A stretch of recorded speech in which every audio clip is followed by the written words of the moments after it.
오늘 우리에게 주시는 하나님의 말씀은 누가복음 18장 1절에서 14절까지의 말씀입니다.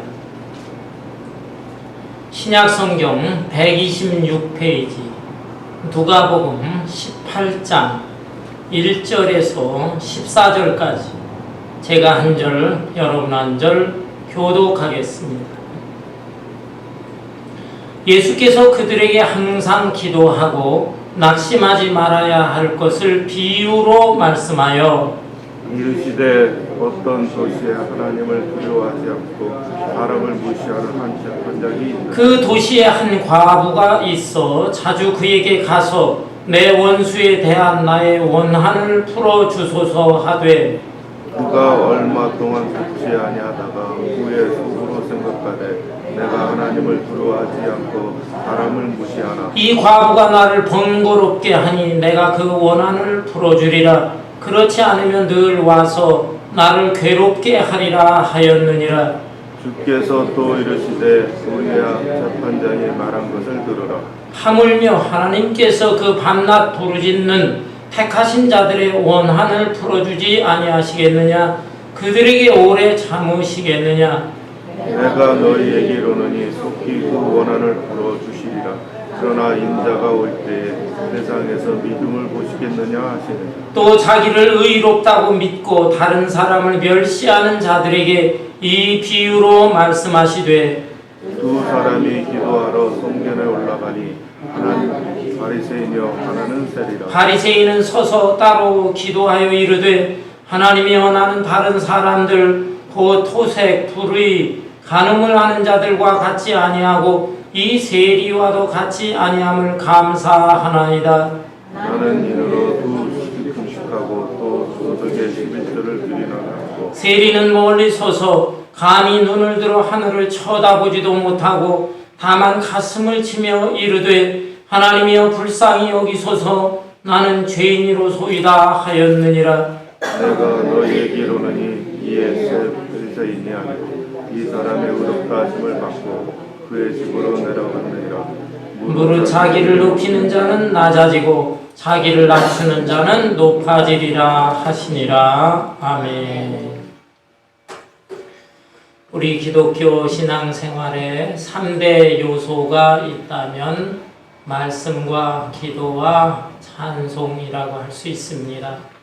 그런데 이 세 가지 중에서 특별히 기도는 영혼의 호흡이다 라고 말합니다. 여러분, 우리가 우리의 생명, 육체의 생명을 유지하기 위해서는 잠시도 숨 쉬는 것을 멈춰서는 안 되는 것입니다. 마찬가지로 우리의 영혼의 생명을 유지하기 위해서도 우리는 끊임없이 기도를 해야 하는 것이죠. 병원 중환자실에 가면 산소 호흡기를 끼고 있는 환자들을 보게 됩니다. 그 사람들은 스스로 자가 호흡을 하기가 어렵기 때문에 기계를 동원해서 기계의 힘으로 호흡을 하는 사람들입니다. 그만큼 사람이 호흡하지 못한다면 곧 그것은 죽는 것과 같은 것입니다. 따라서 우리는 우리의 영혼의 생명을 위해서 또한 영혼의 건강을 위해서 쉬지 말고 계속해서 끊임없이 기도해야 하는 것입니다. 오늘의 본문 말씀은 바로 이러한 기도에 대한 교훈을 주신 말씀입니다. 예수님께서는 본문에서 두 가지 비유의 말씀을 하셨어요.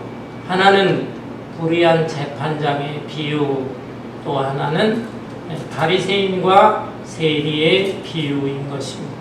불의한 재판장의 비유는 기도의 기도를 많이 계속적으로 해야 된다.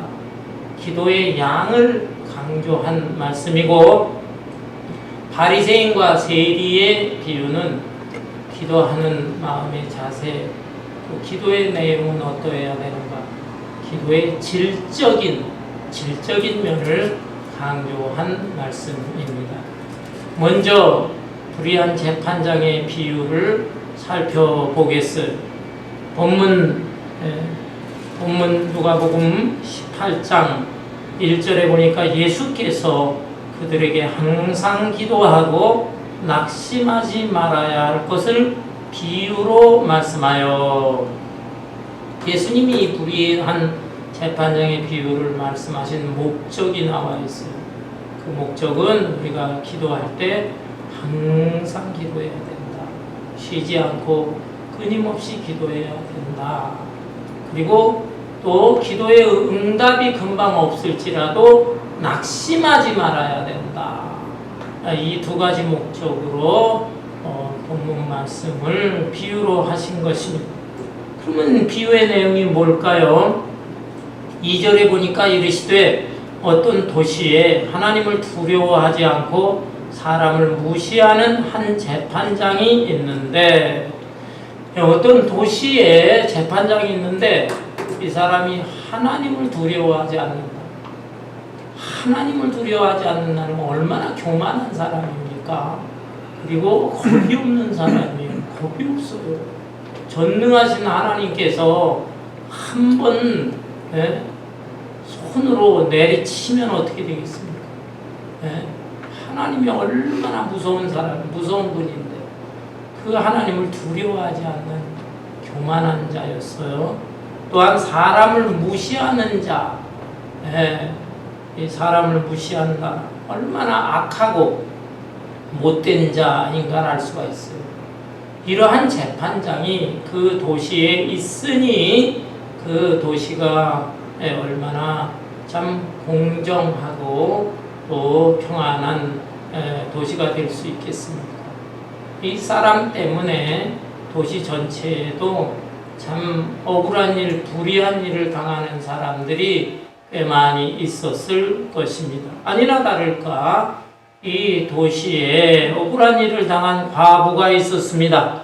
3절에 보니까 그 도시에 한 과부가 있어 자주 그에게 가서 내 원수에 대한 나의 원한을 풀어주소서 하되, 옛날 이스라엘에서는 과부와 고아라고 하면 정말 가장 불쌍하고 비참한 사람을 일컫는 그런 말이라 할 수 있습니다.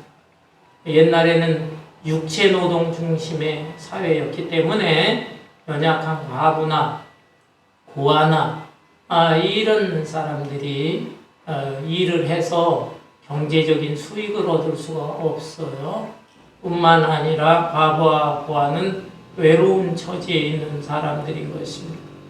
이런 사람, 정말로 불쌍하고 비참한 사람들인데 본문에 나오는 과부는 게다가 억울한 일을 당했어요. 원한이 있었어요. 원한. 그래서 이 원한, 근데 이 원한이 도대체 무슨 원한인지는 본문에 나와 있지 않습니다. 어쩌면 힘센 자가 들이닥쳐서 자기가 가지고 있는 그 약간의 재물, 그거까지도 강제로 뺏어갔는지 모르겠어요. 아니면 어쩔 수 없이 다른 사람의 빚을 졌는데 그 빚을 아주 고리대금으로 이자를 계속 올리다 보니까 빚을 갚지를 못하고, 그러다가 자기에게 하나밖에 없는 아들이 종으로 끌려가는 그런 신세가 됐는지도 모르겠어요. 하여튼 정말 그 원한을 가슴에 품고 있는데 그 억울한 그 원한, 그것을 좀 풀어달라고 재판장을 찾아갔습니다. 그런데 그 재판장이 들어줄 리가 없는 것이죠. 4절에 보니까 그가 얼마 동안 듣지 아니하다가, 얼마 동안 듣질 않았어요. 그런데 마음이 바뀝니다. 후회 속으로 생각하되 내가 하나님을 두려워하지 않고 사람을 무시하나 이 과부가 나를 번거롭게 하니 내가 그 원한을 풀어주리라. 그렇지 않으면 늘 와서 나를 괴롭게 하리라 하였느니라. 처음에 몇 차례는 들어주지 않았는데 이 과부가 계속적으로 나의 이 억울한 과부는 풀어주세요. 도와주세요. 해결해 주세요. 그냥 계속적으로 애원하니까 불의한 재판관이지만 너무너무 귀찮은 것입니다. 힘들어요. 들어주는 게 힘들어요. 그래서 마음을 바꿉니다. 내가 더 이상 들어주지 않았다가는 계속 귀찮게 할 테니까 차라리 들어주자. 이렇게 마음을 바꿔서 결정했다는 것입니다. 예수님께서는 이 비유를 말씀하시면서 무엇이라고 부차적으로 설명을 하셨습니까? 6절에 보니까 주께서 또 이르시되 불의한 재판장이 말한 것을 들으라. 하물며 하나님께서 그 밤낮 부르짖는 택하신 자들의 원한을 풀어주지 아니하시겠느냐? 그들에게 오래 참으시겠느냐? 예수님이 이 비유의 말씀을 하신 후에 불의한 재판장일지라도 계속해서 끊임없이 간청하는 그 애원에 대해서는 들어주는데, 하물며 의로우신 우리 하나님께서 너희들의 그 간구하는 기도의 소원을 들어주시지 않겠느냐, 이렇게 결론을 내리셨어요. 사랑하는 성도 여러분, 오늘날 신앙인들 중에서 그 기도 생활을 한다고는 하지만 열심히 하지 않는 성도들이 많습니다. 왜 도대체 기도하는 걸 힘들어할까? 그 기도 생활을 잘 안 하려고 하는 것일까? 가만히 생각해 보면 몇 가지 이유가 있겠지만 크게 두 가지 이유 때문인 것 같아요. 첫째는 내가 기도하지 않더라도 하나님께서는 다 아시는데 이렇게 너무 합리적인 생각을 하고 있어요. 내가 기도를 하지 않을지라도 전지전능하신 하나님께서 다 아신다. 그러니까 구태여 내가 그렇게 애걸 목걸 하나님 앞에 기도할 필요가 있겠느냐. 하나님께서 다 알아서 해주실 것이다. 이런 이성적이고 너무 합리적인 생각을 하기 때문에 기도 생활을 잘하지 않는 것 같습니다. 실제로 마태복음 6장 7절 8절에 보면 이런 말씀이 나와요. 또 기도할 때에 이방인과 같이 중언부언하지 말라. 그들은 말을 많이 하여야 들으실 줄 생각하느니라. 그러므로 그들을 본받지 말라. 구하기 전에 너희에게 있어야 할 것을 하나님 너희 아버지께서 아시느니라. 그러니까 우리가 이 소리 저 소리 많이 할 필요 없다. 우리가 구하기 전일지라도 하나님께서는 이미 다 아시느니라 말씀하셨어요. 여기 성경에 보니까 이렇게 되어 있지 않느냐. 그러니까 우리가 기도할 필요가 별로 없다. 하나님 알아서 다 해주시겠거니. 그러나 이것은 하나만 알고 둘은 모르는 사람들의 생각입니다. 마태복음 6장 7절 8절에는 이렇게 나와 있지만 한 장을 넘겨보세요. 한 장 넘겨서 마태복음 7장 7절 8절 거기에 보면 구하라 그리하면 너희에게 주실 것이요 찾으라 그리하면 찾아낼 것이요 문을 두드리라 그리하면 너희에게 열릴 것이니 구하는 이마다 받을 것이요 찾는 이는 찾아낼 것이요 두드리는 이에게 열릴 것이니라.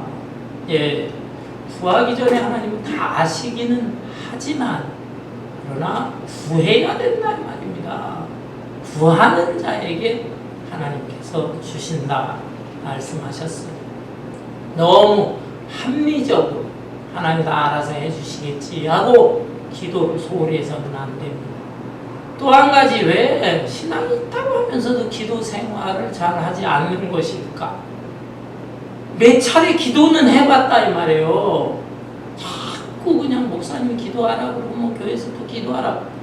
그 기도를 해봤는데 기도 응답이 이루어지지를 않는 것입니다. 그래서 몇 번 기도에다가 낙심하는 것입니다. 하나님 정말 살아계시나? 하나님 존재에 대해서도 좀 의심이 들고 또 설령 하나님 살아계신다고 할지라도 내 기도는 안 들어주실래나 봐. 다른 사람의 기도는 잘 들어주신다는데 내 기도는 안 들어주시나 봐. 하나님 미워. 그러면서 기도 생활을 잘 안 하려고 하는 사람들이 있어요. 그러나 본문에는 뭐예요? 항상 기도하라. 쉬지 말고 기도하라. 끊임없이 기도하라. 또 낙심하지 말라. 하나님께서 속히 들어주실 것이다. 여기에 속히 들어주신다라고 하는 것은 금방 하나님 들어주신다는 뜻보다는 하나님의 계획 속에서 하나님의 뜻에 의해서 하나님 그 뜻하신 시간 안에 하나님께서 꼭 들어주신다라는 것입니다. 여러분, 그럼에도 불구하고 여전히 마음속에 의심도 있고 불만도 있는 분들이 있을 것입니다. 나는 정말로 기도해봤다. 내가 오랫동안 기도해봤다. 철야기도도 해보고 심지어 40일 금식기도도 해보고 그럼에도 불구하고 난 하나님께서 내 기도에 응답해 주시지 않는다. 이런 분들이 있을지 몰라요. 그렇다면 내가 기도하는 마음의 자세, 내 기도의 마음의 자세를 한번 살펴볼 필요가 있어요. 또 내가 기도하는 그 기도의 내용이 무엇인가, 그거에 대해서 여러분 또 생각해 볼 필요가 있습니다. 제가 한국에 있을 때 경기도와 강원도 그 경기에 대한수도원이라고 하는 유명한 기도원이 있어요. 그곳에 가서 기도도 하고 그런 적이 있습니다. 뭐 기도원에 와서 그런지 뭐 그냥 손 들고 뜨겁게 찬양하고 뭐 기도 통성기도하고 철야기도하고, 그래서 저도 뭐 뜨겁게 간절히 기도도 하고, 그러나 어떤 때는 또 조용히 기도하고 싶을 때도 있거든요. 근데 그냥 옆에서 불러 아 충만 불러 충만. 그래서 젊은 사람인데 물어봤어요. 아니 불러 충만 근데 도대체 왜 불러 하시고 충만 하세요? 그러니까 아 불러 충만 해야 내 사업이 잘 됩니다. 내 사업 잘 되게 해달라고 불러 충만. 그렇구나. 기껏해야 기도 그렇게 몸부림치면서 부르짖는데 구하는 것은 그저 이 정도구나 하는 것을 느꼈습니다. 여러분 물론 사업을 위해서도 기도하고 건강을 위해서도 다 기도할 수 있어요. 그렇지만 우리가 하나님 앞에 정말로 간절히 기도하는 그 기도의 자세와 또 기도의 그 순수함, 진실성, 이런 것에 대해서는 살펴볼 필요가 있습니다. 저는 순수한 기도, 진실한 기도하면 꼭 생각나는 이야기가 있습니다. 언젠가 우리 교우 성도님들한테도 한번 말씀을 드린 것 같습니다만은 이해하시고 한번 더 들어주세요. 한 10여 년 전인 것 같아요. 제 큰아들이 미국 교회에 참석해서 예배를 드리는데 미국 목사님이 이제 나오셔서 설교를 하는데 정말로 희한한 말씀을 하셨다는 거예요. 그래서 무슨 얘기냐라고 했더니 그 목사님이 지금은 도시에서 사역하지만 오래전에 시골에서 사역을 할 때 경험했던 이야기라는 거였습니다. 차를 타고서 시골 마을을 한 바퀴 도는데 길거리 가로수 그 밑에서 한 중년 남자가 막 가로수 위를 쳐다보면서 손짓을 하고 뭐 소리도 지르고 막 그러더라는 거예요. 이상하다 싶어서 차를 멈췄어요. 멈추고 나서 목사님이 도대체 무슨 일입니까? 라고 했더니 저 나무 위를 보세요. 봤더니 조그만 고양이 한 마리가 거기 올라가 있는 거예요. 그러니까 이 남자의 이제 애완 그 고양이였습니다. 그게 어떻게 올라가긴 했는데 무서워서 내려오지를 못하고 막 이리저리 달래고 소리치고 이름 부르고 해도 내려오질 못하고 쩔쩔 맨다는 것이 어찌하면 좋을지 모르겠다는 그 목사님이 내가 도와주겠노라고. 그래서 자동차 트렁크에서 로프 줄이 있어, 줄. 그 줄을 가지고서 나무에 탁 던졌더니 이제 나무 가지에 로프가 걸렸어요. 그래서 그 굵은 가지인데 그 가지에 로프를 걸고 이 남자와 목사님이 그냥 낑낑대면서 가지를 휘었답니다. 그 큰 가지가 그냥 밑으로 휘어져서 이렇게 내려오게 되니까 고양이가 그 가지를 따라서 이렇게 내려오고 조금만 더 가지를 휘면 이제 땅에 닿으니까 고양이가 내려올 수 있는 거예요. 거기까지 내렸는데 이게 왜 내립니까? 그 잡아다녔던 그 로프 줄이 그만 탁 하고 끊어져 버려. 줄이 끊어지니까 그 휘어졌던 나뭇가지가 탁 반동해서 튈 거 아니에요. 튀니까 고양이가 어떻게 됐겠어요? 고양이가 그냥 야옹하면서 저 하늘 높이 멀리 그 새끼 고양이가 날아가 버렸다는 거예요. 그 중년 남자도 낙심하고 목사님도 그냥 도와주려고 그랬는데 이렇게 됐다고 미안해하고 안타까워했답니다. 그런데 그 다음 날이었어요. 다음 날 목사님이 뭐 음식을 좀 사기 위해서 이른 아침 마트에 갔어요. 갔더니 그 당신 교회 다니는 여자 성도님 한 분이 나와 있더랍니다. 그래서 이렇게 일찍 나오셨냐고 했더니 이 여자 자매 이 성도가 하는 말이 목사님 제 말 좀 들어보세요. 어제 아주 희한한 일이 있었습니다. 아니 무슨 희한한 일이 있습니까? 저한테 그 5살짜리 딸아이 있잖아요. 그렇죠.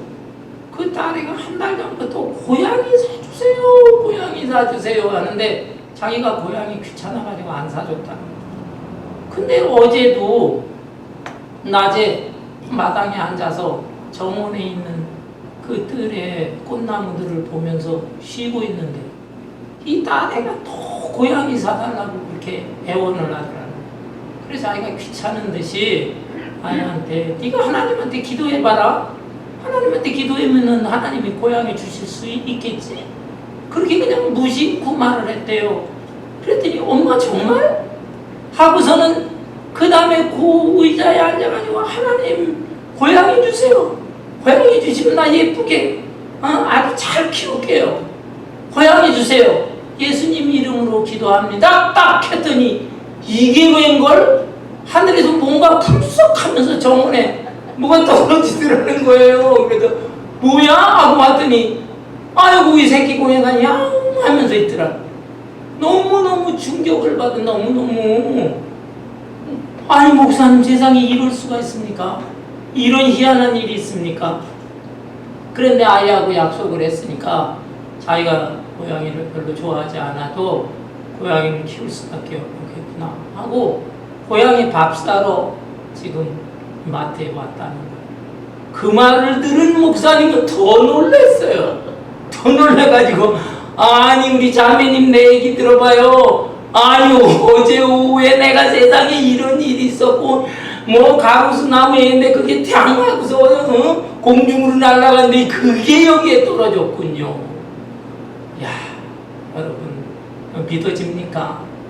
믿거나 말거나 해요. 근데 저도 뭐 들어 한 얘기예요. 그 목사님 얘기. 제 아들이 들어서 또 저한테 해준 얘기니까 어느 정도 진실하고 어느 정도 과장이 붙었는지는 모르지만 그래도 목사님이 강단에서 설교를 하면서 한 얘기라고 할 때에는 진실성이 있는 얘기를 할 수 있어요. 그것이 정말 진실한 얘기라고 한다면 우연의 일치라고 할 수도 있겠지만 우리 믿음의 사람들은 다 우연히 있는 게 아니잖아요. 하나님께서 다 계획하시고 섭리하시는 거잖아요.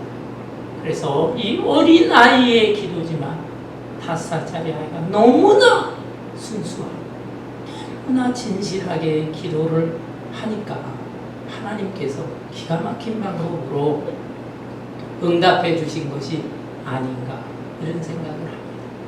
여러분 내가 오랫동안 기도했는데 기도 응답이 이루어지지 않는다고 한다면 한번 자신을 살펴보시기를 바랍니다. 나는 어떤 자세로 하나님께 기도하고 어떤 내용으로 기도하고 얼마나 내가 겸손하고 순수하고 진실한 마음으로 하나님 앞에 기도하고 있는가. 예수님께서는 이런 목적이 또 있으셔서 두 번째 비유의 말씀을 하신 것입니다. 바리새인과 세리의 비유로 말씀을 하셨어요. 본문 9절 10절에 보니까 또 자기를 의롭다고 믿고 다른 사람을 멸시하는 자들에게 이 비유로 말씀하시되 두 사람이 기도하고 성전에 올라가니 하나는 바리새인이요 하나는 세리라. 바리새인과 세리의 비유입니다. 이 두 사람이 기도하기 위해서 성전에 올라갔다. 예루살렘 성전에 올라갔어요. 그런데 바리새인은 어떻게 기도하냐면 11절에 바리새인은 서서 따로 기도하여 이르되 하나님이여 나는 다른 사람들 곧 토색, 불의, 간음을 하는 자들과 같이 아니하고 이 세리와도 같이 아니함을 감사하나이다. 바리새인은 서서 따로 기도를 했다. 이게 좀 교만한 것입니다.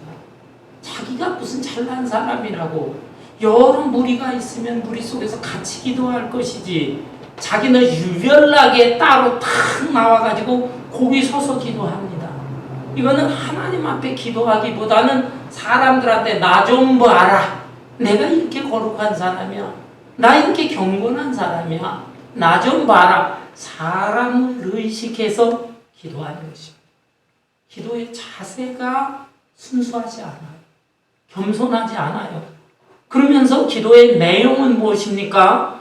도덕적인 내용이에요. 토색. 토색이라는 것은 남의 귀한 물건을 강압적으로 뺏는 것을 말합니다. 그러니까 연약한 과부의 재산이 좀 있다면 힘센 자들이 와서 강제로 뺏는다든지 권력자들이 또 힘없는 서민들의 재산을 뺏는다든지 토색, 그 다음에 불의, 간음하는 자들과 같이 아니하고 이 세리와도 같이 아니함을 감사하나이다.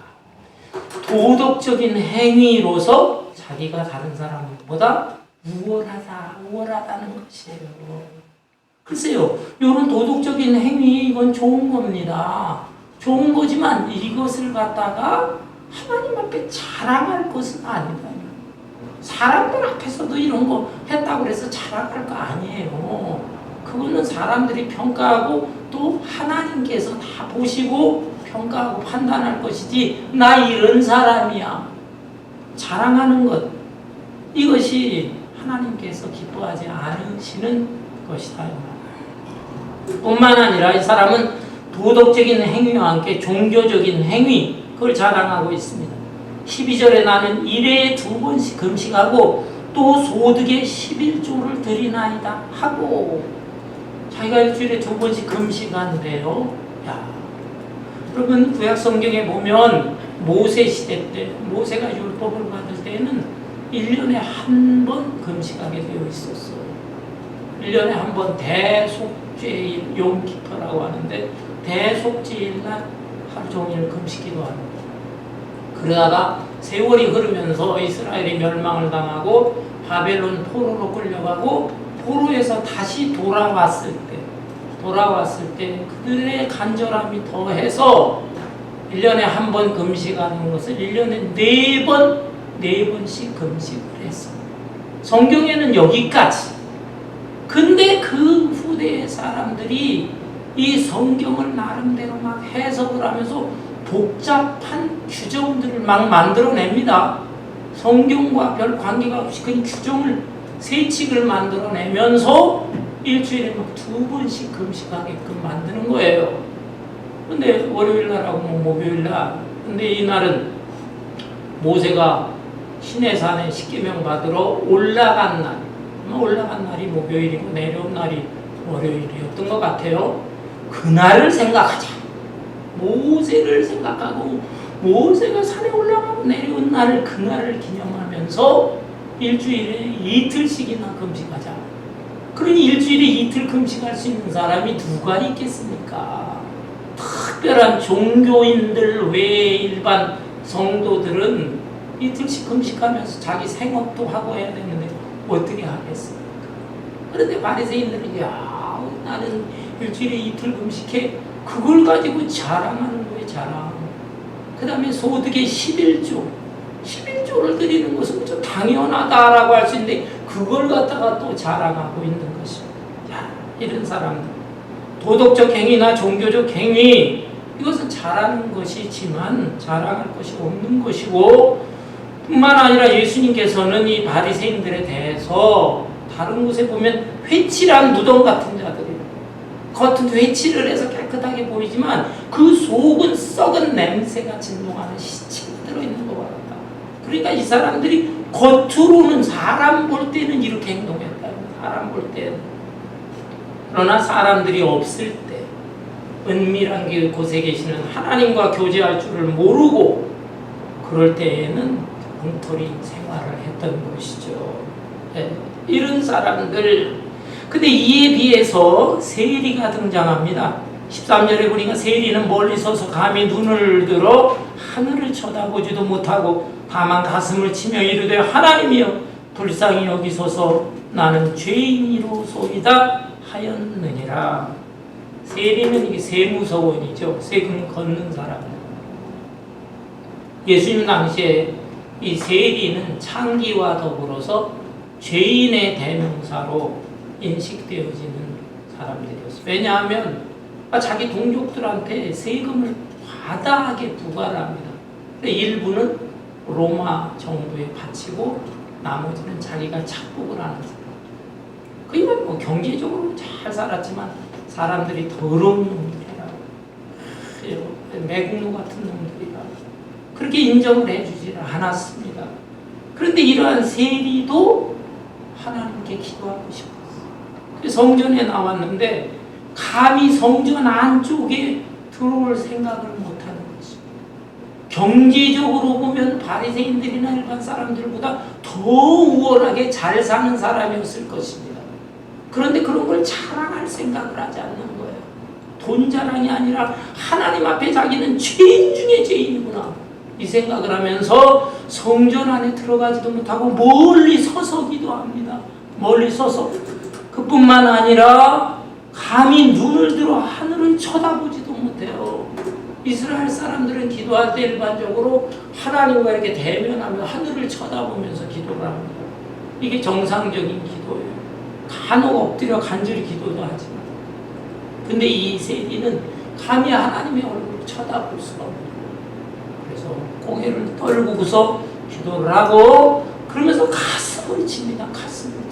가슴을 친다는 회개하는 하나님 이 부끄럽고 죄 많은 거 가슴을 치면서 사람들이 볼 때도 아주 못된 사람이지만 하나님 보실 때는 더더욱 자기는 악하고 불의한 자들 가슴을 치며 이르되 하나님이여 나를 불쌍히 여겨주세요. 하나님 앞에 뭐 내놓을 게 없는 거예요. 내놓을 게. 그래서 이 죄인을 불쌍히 여겨주세요. 나는 죄인입니다. 이렇게까지 겸손하고 그리고 진실하게 정말 순전한 마음으로 세리는 기도하고 있습니다. 이 두 사람의 기도에 대해서 예수님 무엇이라고 평가하셨습니까? 내가 너희에게 이르노니 이에 저 바리새인이 아니고 이 사람이 의롭다 하심을 받고 그의 집으로 내려갔느니라. 무릇 자기를 높이는 자는 낮아지고 자기를 낮추는 자는 높아지리라 하시니라. 예수님께서 판단하실 때에 이 두 사람 중에서 누가 의롭냐? 자기 스스로 의롭다고 하는 이 바리새인들은 오히려 죄 많은 자고 자기 스스로 죄인인 것을 알고 가슴 치면서 회개하는 세리의 기도, 이것을 하나님께서 오히려 인정해 주신다. 하나님께서 이 세리의 죄를 용서하시고 인정하시고 오히려 이 사람을 높여주신다라는 말씀이에요.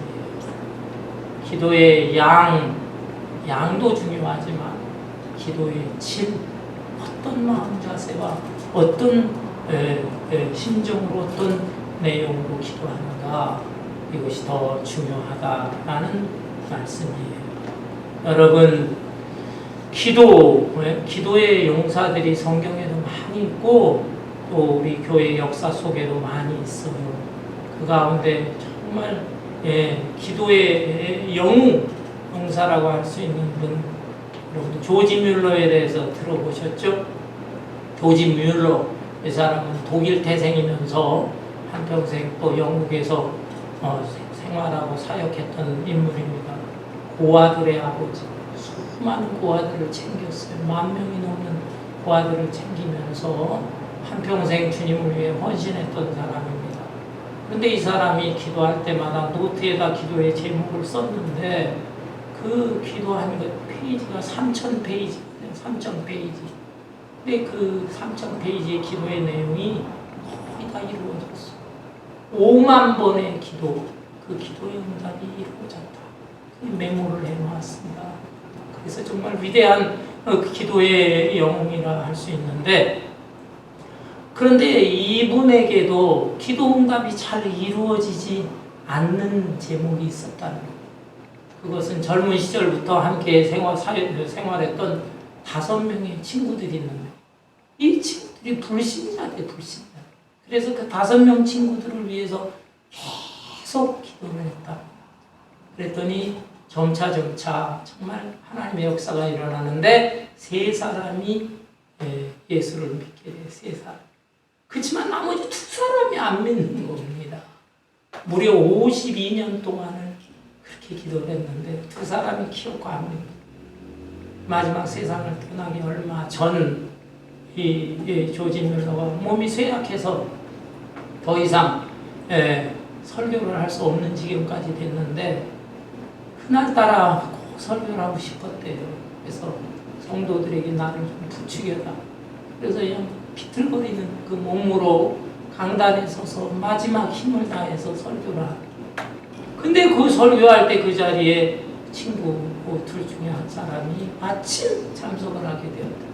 그 설교를 듣고 은혜를 받아서 또 이 사람이 예수를 믿게 됐어요. 그리고 얼마 후에 조지 뮬러는 세상을 떠났습니다. 4명은 기도 응답이 이루어졌는데 1명이 기도 응답이 이루어지지 않았어요.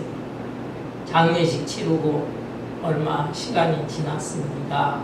그런데 조지 뮬러에 대한 소문이 사람들에게 퍼지면서 마지막 순간까지 그 남아있는 한 명의 그 구원을 위해서 그렇게 간절히 기도하다가 조지 뮬러가 세상을 떠났다 하는 소문이 퍼지게 되는데, 멀리서 그 소문을 듣고 가슴이 뭉클했어요.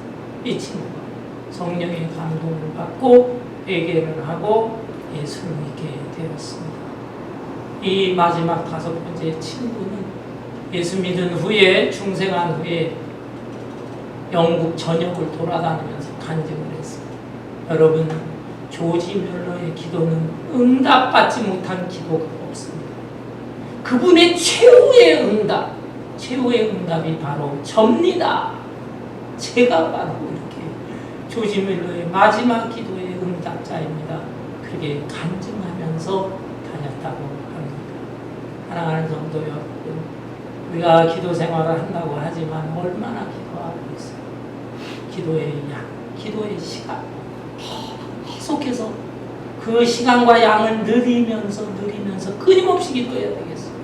그러면서도 그 기도가 진실하고 순수해야 되겠어요.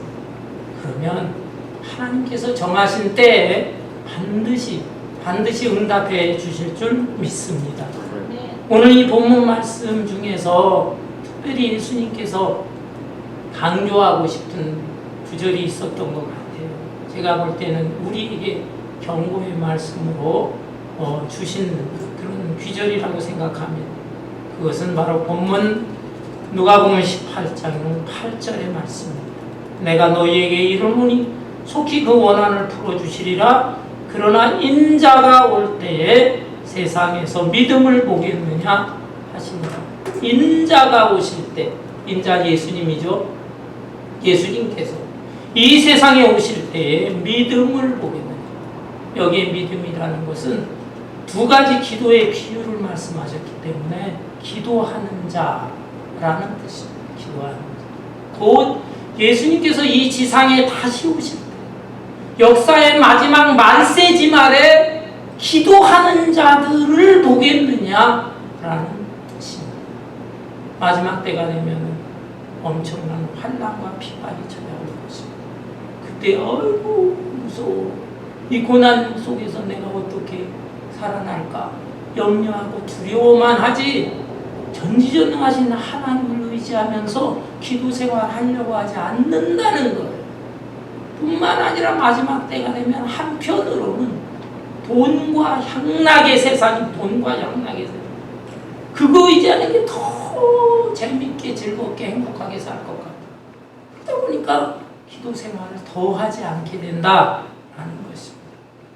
그러나 우리 믿음의 사람들은 마지막 때가 될 때 오히려 더 기도에 힘써야 되겠습니다.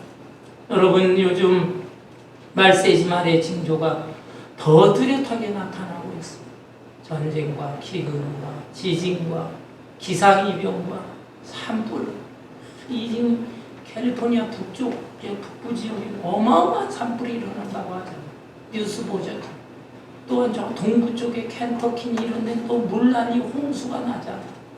이런 것들이 좀 이상한 징조들이 나타나고 코로나가 나타나고 이제는 원숭이 두창이 나타나고 이러한 시대인데도 불구하고 우리가 정신 못 차려서는 안 되겠어요.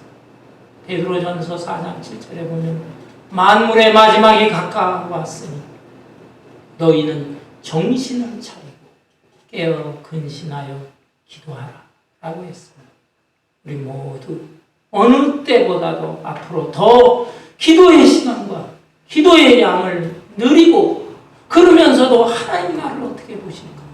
내 자신을 낮추고 겸손하게 진실하게 순수하게 기도함으로 기도 응답의 체험을 하시고 기도로서 승리할 수 있는 저와 여러분 되시기를 주님의 이름으로 축원합니다. 아멘.